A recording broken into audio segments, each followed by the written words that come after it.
The main purpose of our trip to Japan and China was to learn about the Jewish cultural history there. Before we watch the video, I'd like to read you a little story about some of the Jews in Japan during the Holocaust. There were about 50,000 Jews there who were saved during the Holocaust, in large part by a Japanese consul named Sugihara. He had much compassion for the Jews who had little hope of surviving.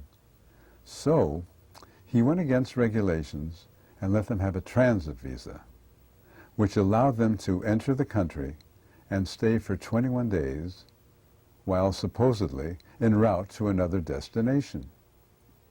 In about 2 weeks, Sugihara alone had issued nearly 16,000 transit visas to the Jews, but of course they had no other place to go, so they remained there illegally.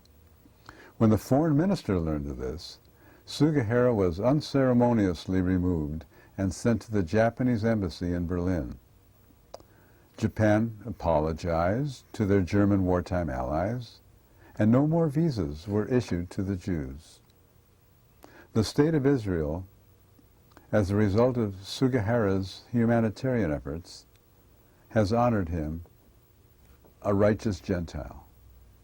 Japan gave him a posthumous apology, and the Sugihara story has since appeared on Japanese television. Welcome to Japan, a country that remained intentionally isolated during the 17th, 18th, and half of the 19th century. Strangers were not allowed in, and no re-entry was permitted to any Japanese who had managed to escape. But 150 years ago, Admiral Perry sailed into Tokyo Bay demanding that Japan open her doors to the world, and that was the end of the isolation. The Japanese didn't even have a written language until they met the Chinese and copied theirs. Today, they have a 99% literacy rate, perhaps more than any other country in the world. This is the Kiyomizu Temple in Kyoto. This is one of the 1,600 Buddhist temples just in Kyoto. They're drinking holy water at the Kiyomizu. Part of the crowd looking for a cure.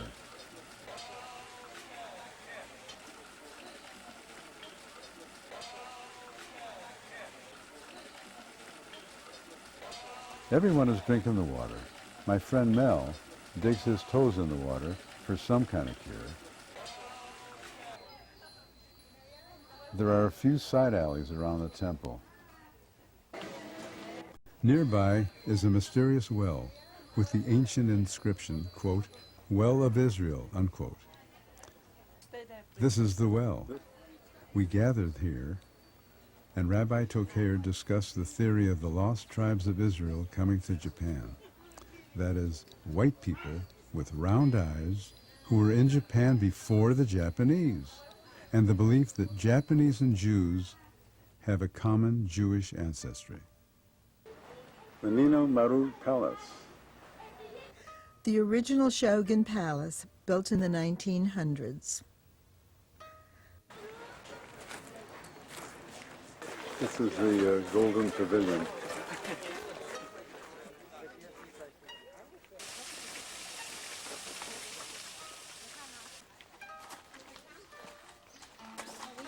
On the way up to the tea house. The tea house is up there. How to make a bowl of tea and how to serve the He's guests. explaining what a And tea the ceremony guests, is. how to appreciate the heart of the host and then how to drink. This is a painting of the leading calligrapher of Japan, Master Campo Harada. He believed he was a descendant of the lost tribes of Israel. This is the little sanctuary that Campo Harada built, and he bought the Torahs. He bought everything here. Even this 3,000-volume Judaica library, and now we go into the huge meeting room with Rabbi Tokayer. Rabbi Marvin Tokayer.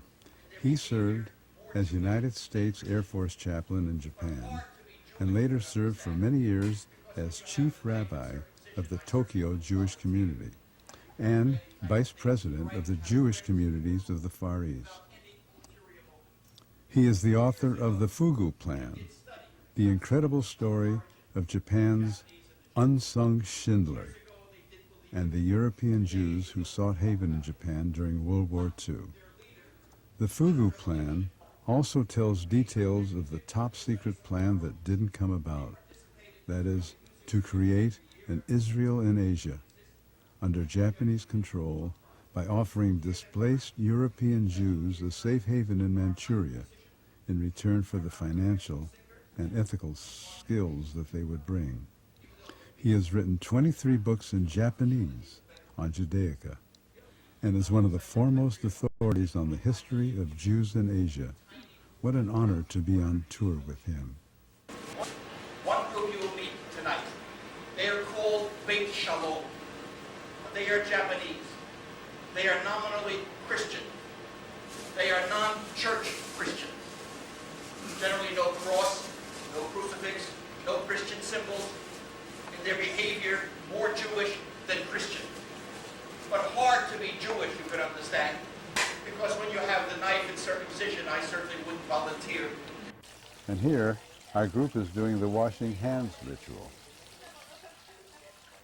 And this is a Shinto shrine built in the early 1900s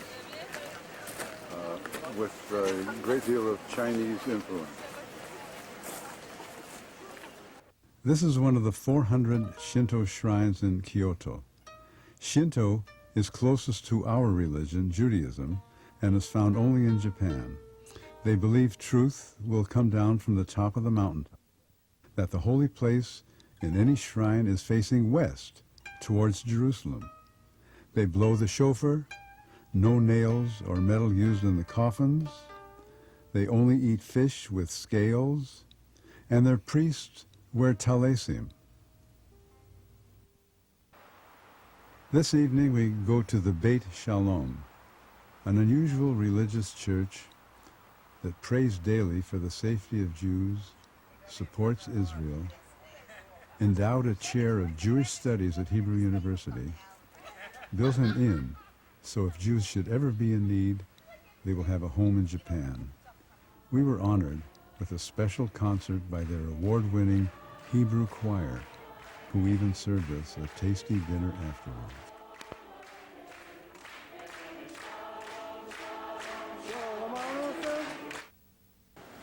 This building is not a synagogue, although it looks like so, but a Christian church which belongs to a Christian group officially named Christian Friends Japan, Christian Friends of Israel. But among the Jewish people around the world, it is better known as Beit Shalom, which is the Hebrew name of this group. So this building is a Christian church, but in many ways it's quite different from any other church. For instance, there is an altar right in front of you, which has a golden menorah. And on the ceiling, there are 12 lights, which quite obviously symbolize the 12 tribes of Israel. And these are the kind of things through which we would like to express our love toward the Jewish people.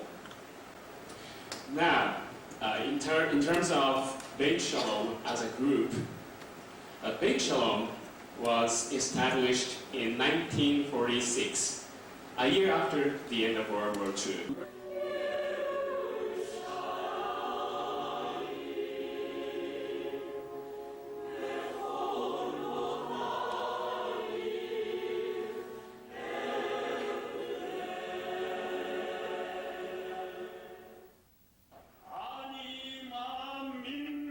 Would you believe this priest is more than 90 years old? I believe coming of the Messiah.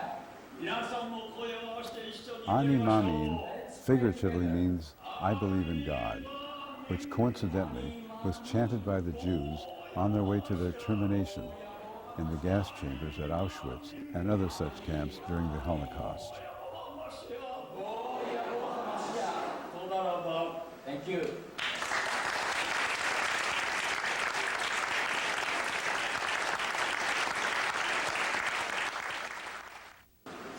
Last year was the first year in 20 years that I did not visit the Beit Shalom, and I felt a great emptiness for not being here, and I missed you very, very much. 20年間の間で去年だけただ一度だけシャロームハウス京都に来ることができませんでして、私は心の中に不虚さを感じました。 It was 30 years ago, and I remember first coming here to the Beit Shalom and meeting the entire Ruski family, and I learned so much from you.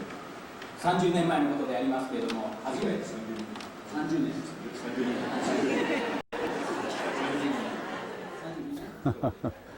The rabbi is tricking the Japanese translator.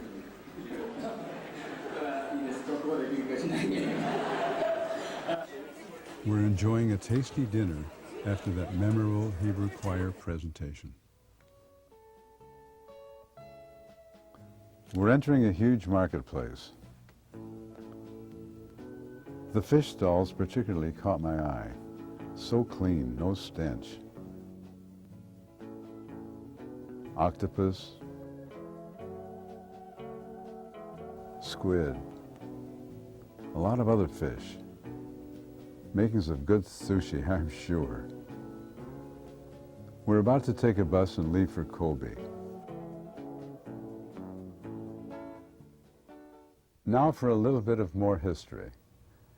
During the Japanese-Russian War in 1904, an American Jewish banker named Joseph Schiff lent Japan $190 million, which enabled Japan to continue the war. Japan finally won and took over Manchuria. With the advent of the Trans-Siberian Railroad, many silk, cotton, and fur traders moved to Manchuria, including about 100 Russian Jews, who later moved to Kobe.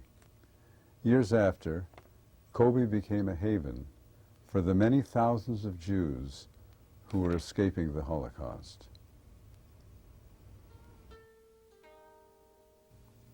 This is the sanctuary of the Ohel Shlomo Synagogue in Kobe.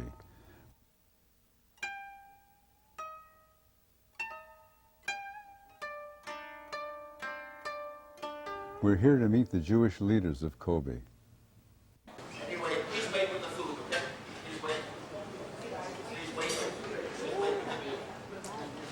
wait. Meantime, at India Bear, I'm going to have a story for you. Story about three Jews who were out on the safari. And they're sitting on the bus in the middle of Kenya, out in the savannah, wanting to see the giraffes and the lions, you know, and the monkeys, and hearing all the sounds of the jungle. You know, and sitting on the bus looking through the bars. You know, if you really want to see something, you got to get off the bus. They're in the jungle. Pretty dangerous out there. But these three guys said, what the hell, we know how to handle it, we can take care of it. They tell the guys on the bus, you guys stay here on the bus, we're going out and go see the real stuff out there. We'll be back in a couple hours. So you can trace it, get killed out there. Kills, they're what? We'll sort of show you, we'll tell you what's really going on. Anyway, they do leave, and he just traipses into the jungle. And all of a sudden, these three guys, Goldberg, Greenberg, and Iceberg, are surrounded by three lions who haven't had a drop of food in about 4 weeks. And these three lions are hungry as hell, and they surround them. They're coming up with sellers. They're in big trouble. First lion, eyes, one of the guys, charges him, takes his fork, boom, slams him down and holds him down. Second lion, eyes the second guy, charges him, takes his fork, boom. Third guy, Greenberg, looks at the third lion, makes eye contact, and says, go ahead. The lion sees that. Walks over to him, the guy goes,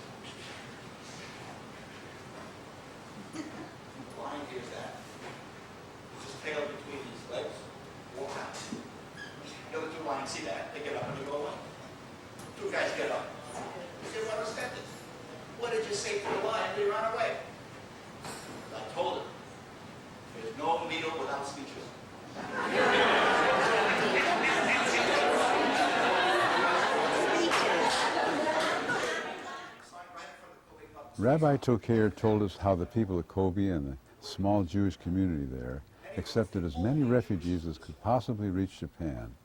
When a request for funds was cabled from the Kobe Jews to the Joint Distribution Committee in New York, the reply was very simple: save Jews, money no object.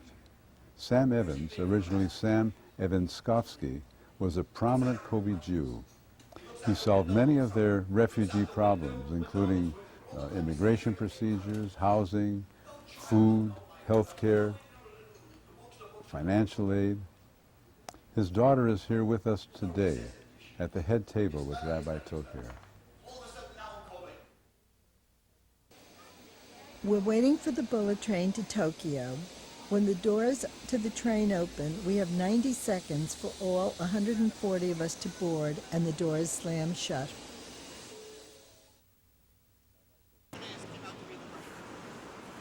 Rabbi Tokayer is giving us a talk in front of the Imperial Palace. An important person is probably visiting the emperor with the motorcade. And that's the Imperial Palace.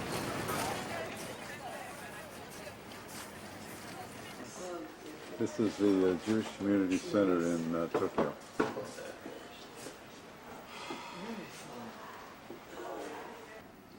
And Shibata really, when he committed treason because he was a decent human being and told the Jews of impending horror, saved the lives, individually, saved a community of 50,000 Jews. Because the government policy then changed as a result of what the Jews were able to negotiate or convince the Japanese. Mrs. Shibata is here. She's right here. She's sweet and she's kind.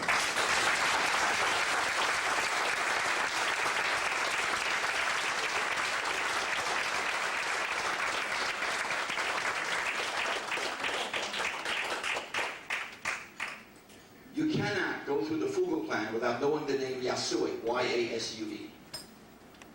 Yasue was the closest friend of Dr. Kaufman, who was the president of the Jewish communities of the Far East. He lived in Harbin in Manchuria, as northern China. And Dr. Kaufman told his family, and Dr. Kaufman told all the leaders of the Jewish community, if there's one person you can trust your life with, it's Colonel Yasue. Colonel Yasue got into big trouble with the Japanese military government because he said that you guys don't understand the Jews. And the Jews are our closest friends, understand us, we understand them, we're not at war, and we should behave like Nazis. He was a decent human being, smart, bright, perceptive, and did what is right. And stayed in Manchuria, and the Russians came into Manchuria at the end of the war, the last week, and held it until they could give it to the Chinese communists. And the Russians took everybody, including the leaders of the Jewish community, including all the Japanese who were friends of the Jews, took them to Siberia one way. Colonel Yasue did not come home. Did not come home. And when the remaining prisoners, years later, straggled back, he was no longer in the world of the living, but looking down from heaven upon his family and upon us. The person who knows Colonel Yasue the best is his son, Hiro Yasue. You know why? Same personality, same demeanor. I guess the same DNA or the same genes. He looks like his father, he talks like his father, he writes like his father, he thinks like his father. Maybe he is his father. Anyway, Mr. Yasue is here. His English is better than mine. Right? And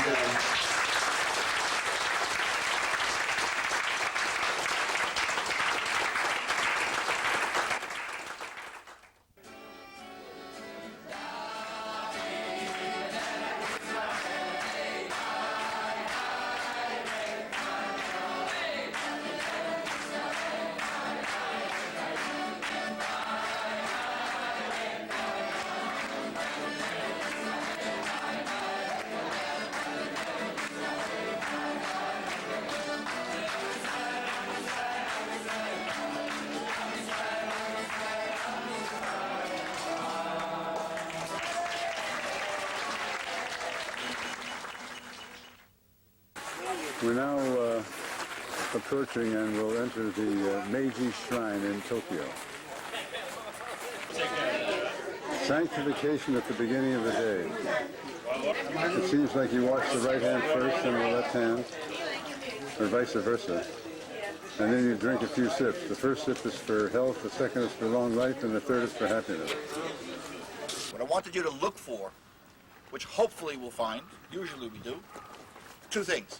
Number one, if you were to see a well-dressed family with a little baby, it's 30 days old. We just spoke about this when we were in Kyoto. Very typical, very common, well-known Japanese procession. But anyway, if you see somebody with a baby, that's the ceremony where they'll take the baby, give it to the priest will give it back, or they'll negotiate or whatever. But that's similar to a pigeon or ben. Concerning a priest that is here, students here a dime a dozen. But what you have to keep your camera ready, because otherwise they won't believe you, is that if we can find the priest, or our guides will ask them politely if they would stand up. They're wearing a white linen robe, wearing a hat, and there are fringes.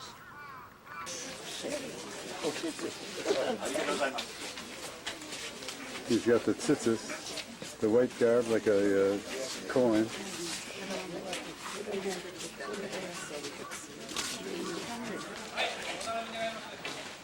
He's got the tzitzis down there. And the next place we are going is Asakusa, the most famous Buddhist temple in Tokyo. The one we went this morning, Meiji Shrine, is the most famous Shinto shrine, and the one we are going is Buddhist. So this is a good, opportunity for you to compare the Shinto and the Buddhist temple. The Thunder Temple, close to downtown Tokyo. This is what they call the smoke area. You rub the smoke on the part of your body that you feel needs some vitalization, and you're automatically revitalized. Wow. This just about ends our time in Japan. Next stop, China.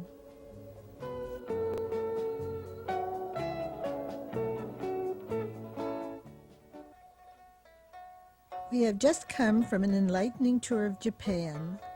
We spent time in Kyoto, Kobe, Tokyo. China will be just as exciting. We are very enthusiastic.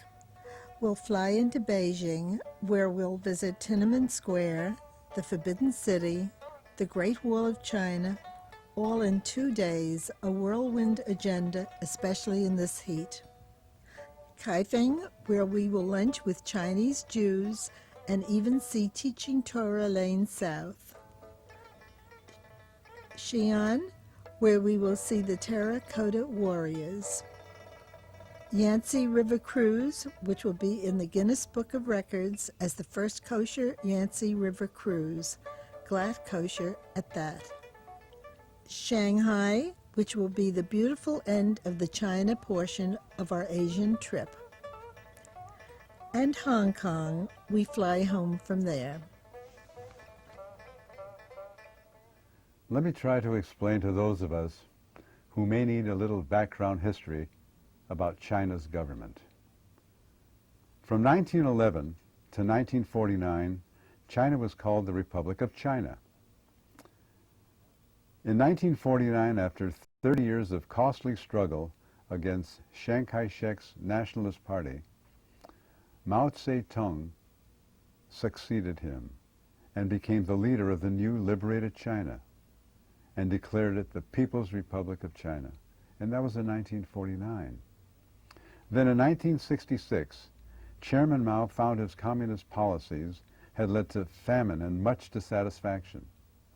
To regain his political power from 1966 to 1976, he lent his support to the radicals in the Communist Party against the moderates in the party. And this was called the Cultural Revolution. Don't forget it.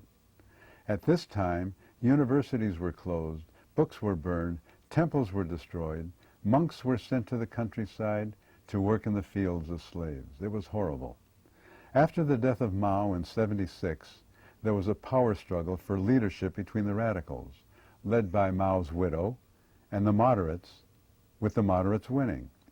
And under their leadership, foreign trade greatly increased, and there was more modernization of China's economy, with a lot of technical help from abroad.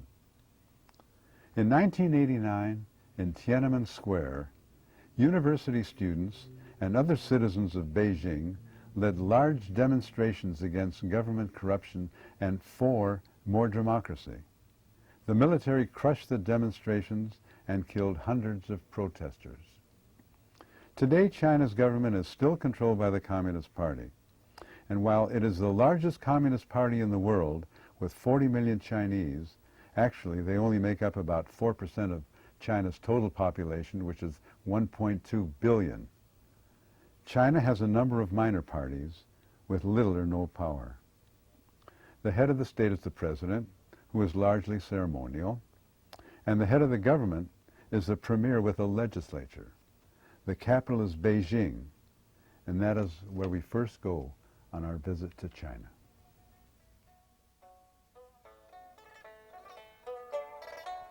See that sign? What a thrilling welcome to Beijing. Rabbi Tokeya is well known and highly respected here. Tiananmen Square.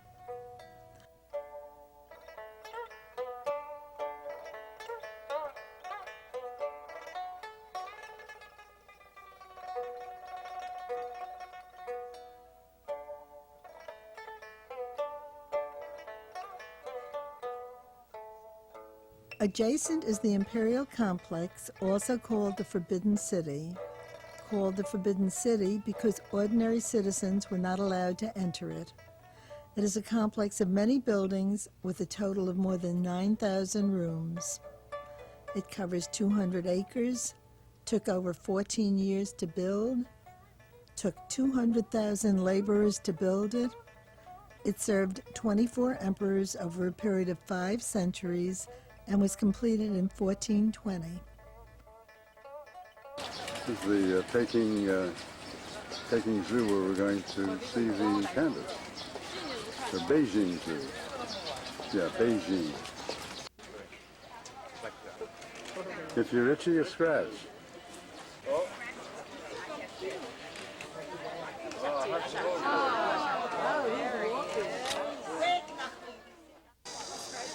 This is the Imperial Summer Palace in Beijing.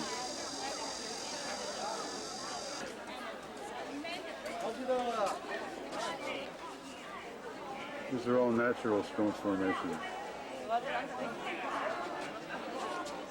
It seems that royalty can do anything. They built this impressive summer palace, incidentally, with money meant for the Navy. The sand and gravel that they took from the lake, they built this little mountain, on top of which is that little home. But that's the lake that we're looking at right now. We're going to take that ferry back. This is the marble boat on the lake at the Summer Palace.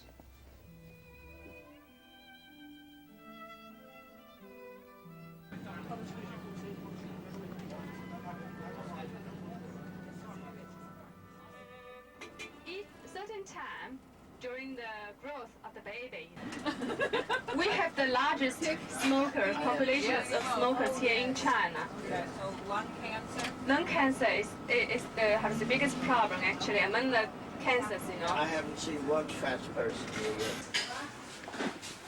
We're in a Colossine factory, and they're putting the they're applying the different enamels, and then they heat it, which makes it kind of nice. How long does it take to do this? Maybe 5 days. 5 days just for this. Right. And it seemed like it could make the boat a little lower, so you could maybe... Halfway up the wall. And this is the top of the wall, ladies and gentlemen. I done did it. Almost down. Coming down. At the entrance to, this is at the entrance to the Ming's tombs. We got another walk ahead of us. We're at we're walking to the Ming tombs, and they put up these animals to protect the tombs. It was built in the 1400s.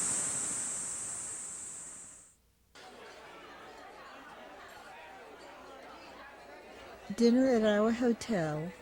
Guests are Professor Xu Xin, Dean of Jewish Studies in Japan, and a family from Kaifeng, China, descendants of the Chinese Jews.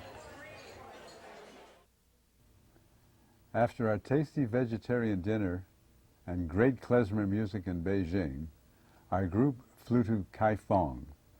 This is where Jewish merchants traveling the Silk Road from Persia across Asia arrived in China in the year 1613 and established a colony with 70 families. These Jewish merchants were necessary and welcome because Christian merchants were not allowed in Muslim territory, and Muslim merchants were not allowed in Christian territory. And of course this created a monopoly, more or less, for Jewish merchants because they could go anywhere they wanted. The Jewish caravans would travel until the Sabbath, create a shelter in which to sleep, eat, and pray, and then continue to the next Sabbath stop, 6 days away, doing the same thing in that place, and so on and on until they reached Kaifeng. They would use the same rest stops for future trips back and forth. Their families would stay in Kaifeng, and within a year a synagogue was built.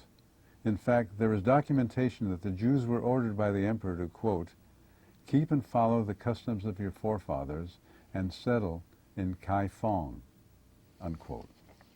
The Jews continued to prosper and became successful in all the professions and in business and government.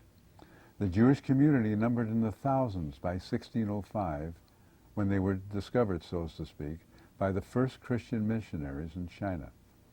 The Jews, never having heard of Christianity, assumed that anyone who believed in God must be Jewish. The Jesuit priests, never having imagined that there were Jews in China, assumed that these Jews were lost Christians. Well, when the misunderstanding was cleared up, the Jesuits tried to convert the Jews, but to no avail because the Kaifeng Jews were adamantly loyal to their heritage. This was the first the world knew of Chinese Jews. Then in 1850, just 150 years ago, the community was visited again by the Jesuits, but this time with a specific mission. This is interesting. There was a growing belief in Europe that the original Torahs spoke in terms of the coming of Jesus Christ. If the Jesuits could only find the Torahs of the Chinese Jews, they felt they would be able to locate these deleted passages. And that would prove to the Western Jews that their rabbis had been deceiving them, and that they had removed passages about the coming of Jesus Christ. The Jesuits felt also that this would result in mass conversions to Christianity. But of course, no Torah passages about the coming of Jesus ever existed. At that time, 150 years ago, there were only 7 families left of the original descendants of this dwindling community. And we're really anxious to see Kaifeng now and meet some of these remaining Chinese Jews. Welcome you out of Kaifeng.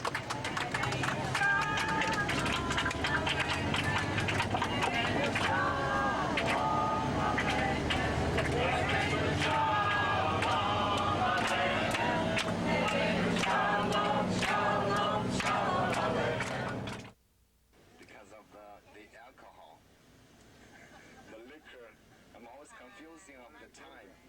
And now this become the smoke. So they have to build the...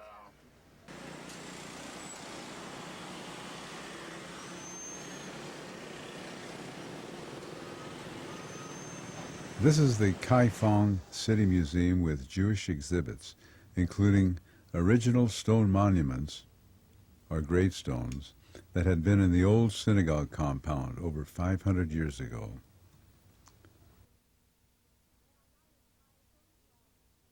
We are now in Kaifeng Province, city, Kaifeng City. What is in this building? This building is the committee of the Gansu, Shanxi, Shanxi provinces. I'll try to remember that. Thank you very much. Inside the courtyard. A noble family used to live here.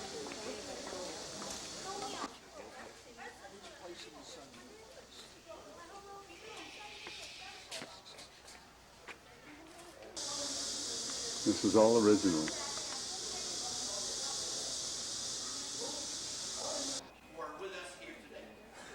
This is Xu Xin, a non-Jewish director of Judaic studies in Nanjing University. He even studied at Hebrew Union College in Cincinnati. He is traveling with us here and introducing everyone. These are some of the Chinese Jews of Kaifeng.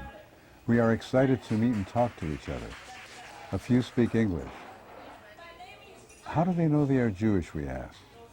They said they had been told by ancestors, and they register as Jews at official census forms and practice what they know of Judaism. Centuries ago, the emperor had given Chinese Jews 7 different surnames, and 2 are of particular interest to us. Shi, meaning stone, and Jin, meaning gold, common last names among Western Jews. The sign says Teaching Torah Lane South. This is the Torah Teaching Lane, where the synagogue was. This was the old Jewish quarters. The synagogue was destroyed by floods and rebuilt in 1642. Notice the mezuzah on the doorway. The Chinese Jewish man who lives here has this one small room filled with correspondence from Western Jews that he has met since Kaifeng was open to tourism. He has whatever Haggadahs and Hebrew primers and books that have been given to him.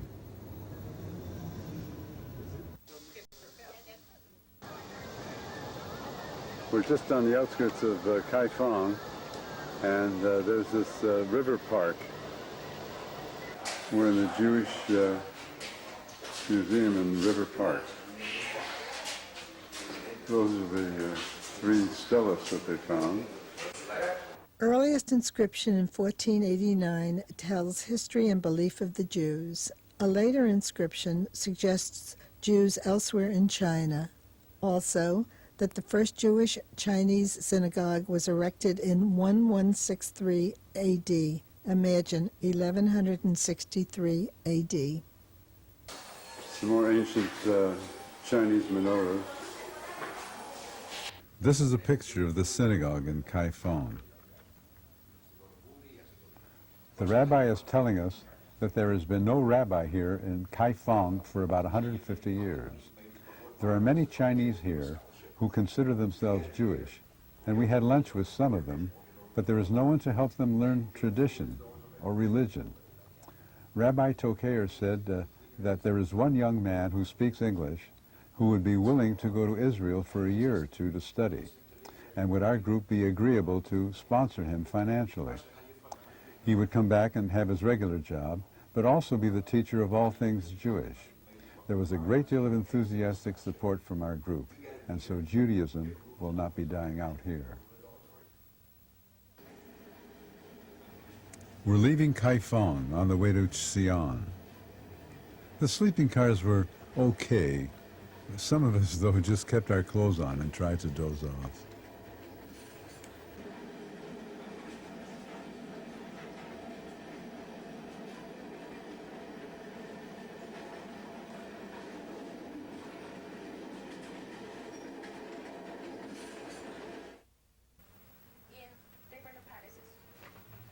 We are now in Xi'an. At one time, Xi'an was the largest city in the world. It was China's capital for a little over 1,000 years. This is one of the most popular destinations for Western visitors of China today. There are new archaeological discoveries there continually, but the most famous has been the extraordinary terracotta army of the first emperor, who incidentally was just 13 years old. It was discovered quite simply. One day in 1974, 3 farmers were digging and accidentally found the underground tomb. The first section, larger than a football field, has 3,000 life-size warriors. The second section, 1,400 more with chariots. The third has 68 officers and more war chariots. Incidentally, if you look closely, you'll note the different facial expressions and hairstyles and details in their uniforms according to rank. The reason for having an underground Terra army is interesting. Very simply, it was for the protection in the afterlife.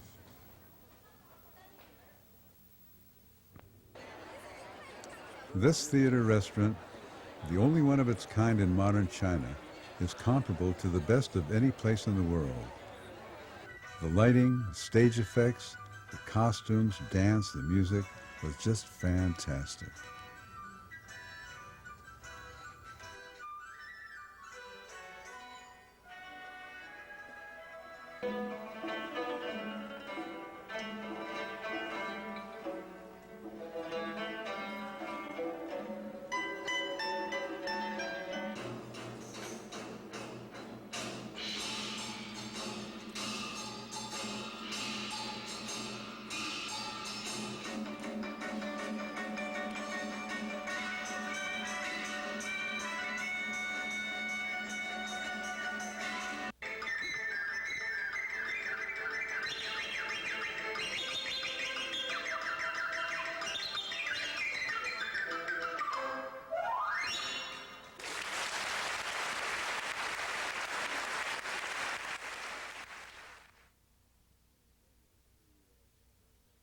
This is the inner courtyard of the Xi'an Historical Museum.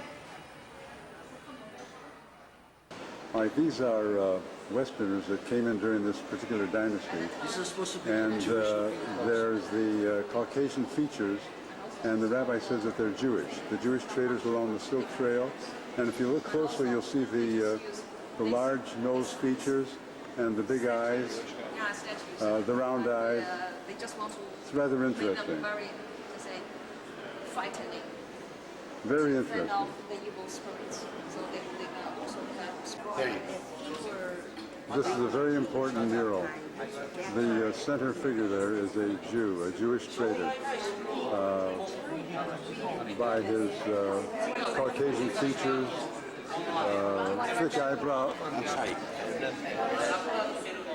thick eyebrows, mustache, rather large nose, orbital eyes. You open up your eyes here. It doesn't belong. That's correct. That's your ancestor. You look, you see 3 or 4 Chinese do not men have who are beards. taller, rounder face, That is a Semitic Jew. nose, beard. Also another Jewish trader. A very, very big nose. Very big nose and a beard. Jewish origin, right? We're viewing souvenirs at the Xi'an Museum gift shop.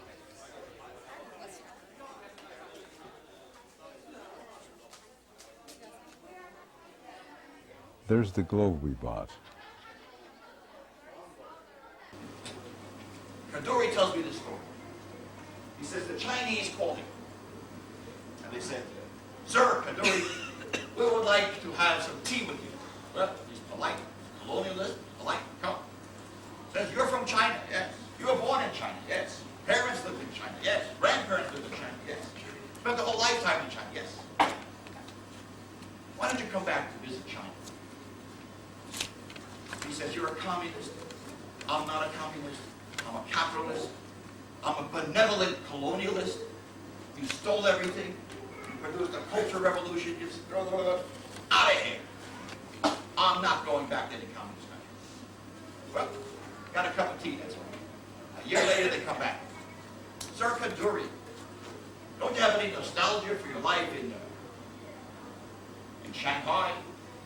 He told me, Kaduri told me, he says, no matter how rich I am in Hong Kong, and no matter what luxury I have in Hong Kong, no matter the greatest of anything, he was Mr. Hong Kong. He said, nothing here equals what we had in Shanghai.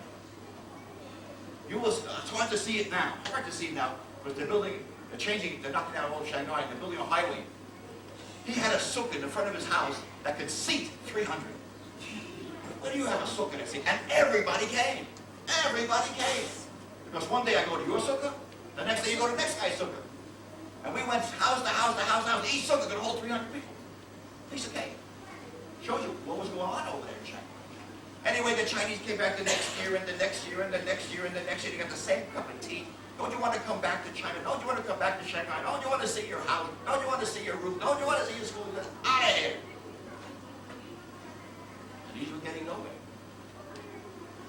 One year they came in. They said, Sir Kaduri, we have been here for 10 years, many, many times, asking you to return to China. You've never accepted our invitation. Don't you want to see your mother? He says, what? He says, your parents are buried in Shanghai. We take care of their tombstone. We wash it every year. And your maid in the house still goes there and pays reverence to your ancestors. Don't you want to visit your parents in Shanghai? Kaduri looks at me and says, Moshe, what was I going to say? I don't want to go back to see my parents. The parents are buried there. And the grave is there.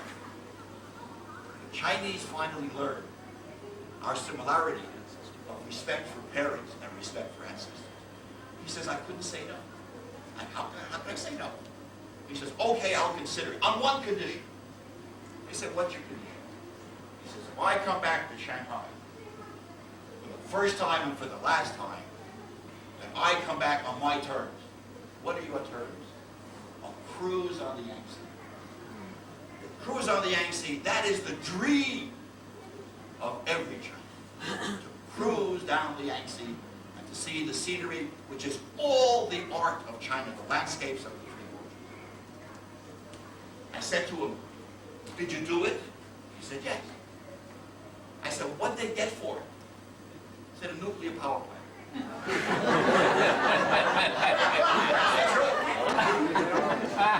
A nuclear power plant for all of southern China and Hong Kong. That's what Kaduri gave to China. That's that joint venture. He supplies the power.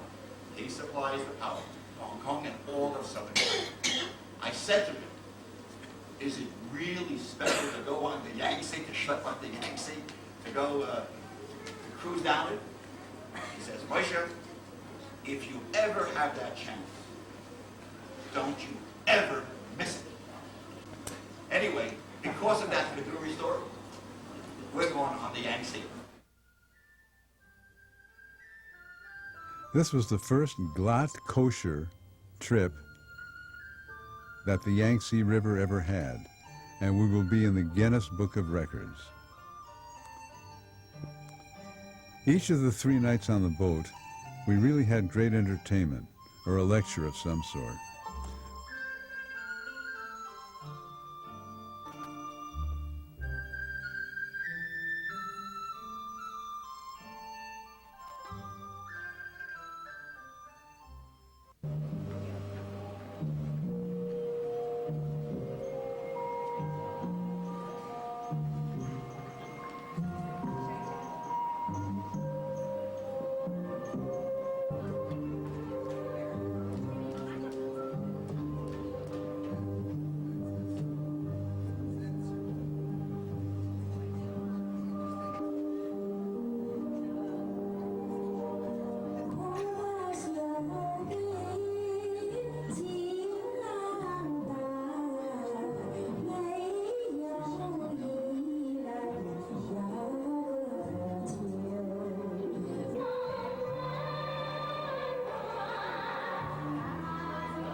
Yeah, we're about to leave Chongqing on the Yangtze River now.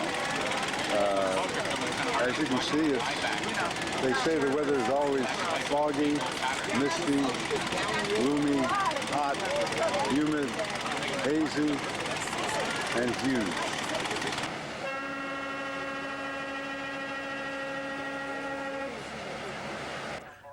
While the Yangtze River is 3,900 miles long with 700 tributaries, we will cruise 120 miles downstream, including where the Three Gorges Dam is being constructed. This will be the world's largest hydroelectric project. When completed, around 2004, water will rise 150 feet, and it will have cost at least $30 billion with a B dollars. This will give China its much-needed electric power, as well as preventing devastating floods as there were in the past. View from Fengdu. That's not our ship. Our ship is in back of it. We walked through this ship to get to the ranch. We're in Fengdu now, about to go up to visit the ghost town. Press all the way up, only one breath. Carrying a load of dirt. I'm sure you can do that, everybody. So 1, 2, 3, here we go. Okay, now we're on the way to hell. And these are the guardians at the gates of hell. Yeah, the dragon. This is the torture chamber for guys. Wow, look what they're doing to this guy here. Fortune telling. This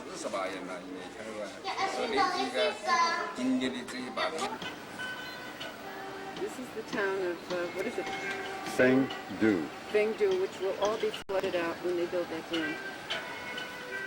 Unfortunately, but yet not too bad, 3 to 4 million people will be displaced. The farmers are mostly upset about the relocation, but they will be given an extra $5,000. Other people will be happy to move up to the apartments that are newly being built for them.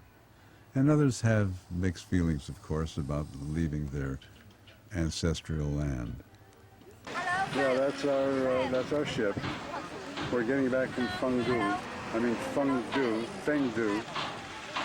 And the water line, after the new dam is built in 2003, will be 150 meters above water line, above the sea level. And these apartments are all being built in anticipation of 1 million people being displaced, all up and down the Yangtze River. This will drive you nuts. 4, 5, 6-year-old kids. Hello, buy one. Hello, buy one. Hello, buy one. Hello, buy one. Hello, buy one. We'll tour the Three Gorges in East Sampan.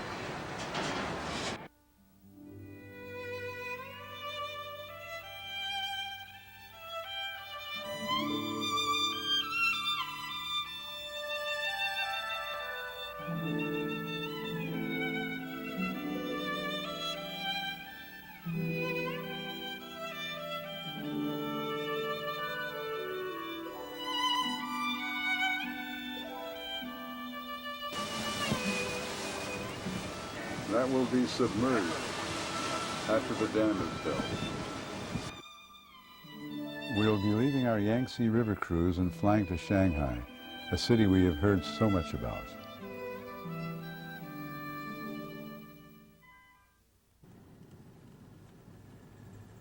We are now in Shanghai. Today, Shanghai is a modern and industrial city at the mouth of the Yangtze River, China's main trade artery. I'm in a cab in Shanghai.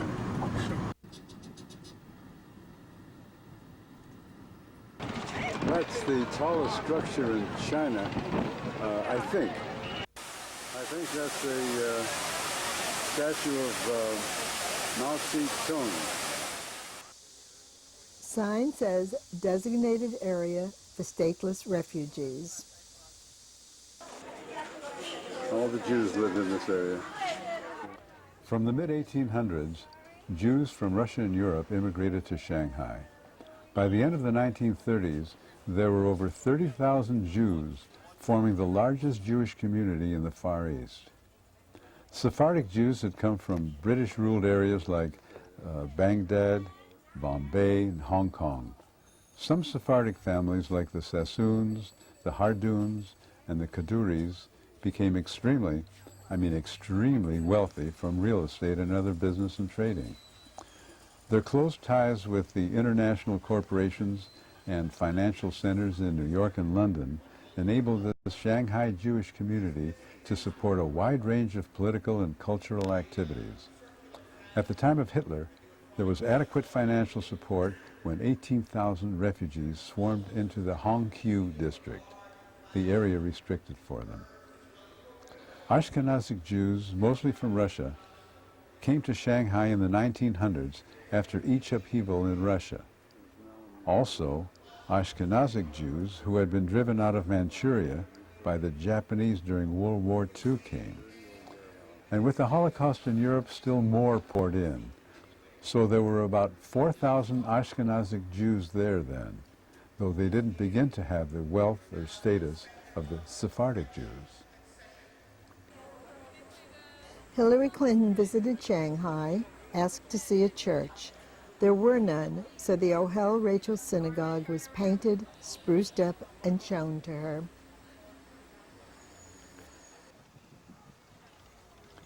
The Bund is the name of the street. Peace Hotel, former home of Sassoon.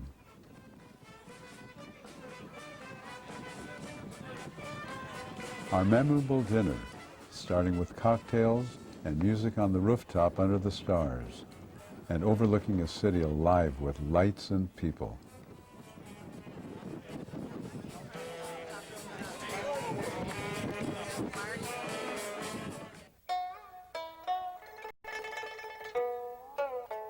We arrived in Hong Kong a day after a typhoon. I believe that's why it's so gloomy and overcast. However, we're not exactly roughing it. We checked into our Harbor View suite at the wonderful Mandarin Oriental Hotel, and that night had dinner at the Hong Kong Jewish Club yet. Well, the truth is that the truth is far more interesting than fiction. And there was no way that I could give the speech, write the book, that would convince anybody. And that's really where the idea started, to kill some of my vacation time and bring you here because you can go back. We're now talking about a couple thousand people who could go back home and say, you know, there really were Chinese Jews. Or I saw somebody who was Chinese and looked pretty Jewish. Or there is a synagogue in Hong Kong. Or there is a synagogue in Tokyo or Kobe. And there was a Japanese calligrapher. And one of the difficulties of this trip is that not everybody went to Japan. Everybody really should have gone to Japan.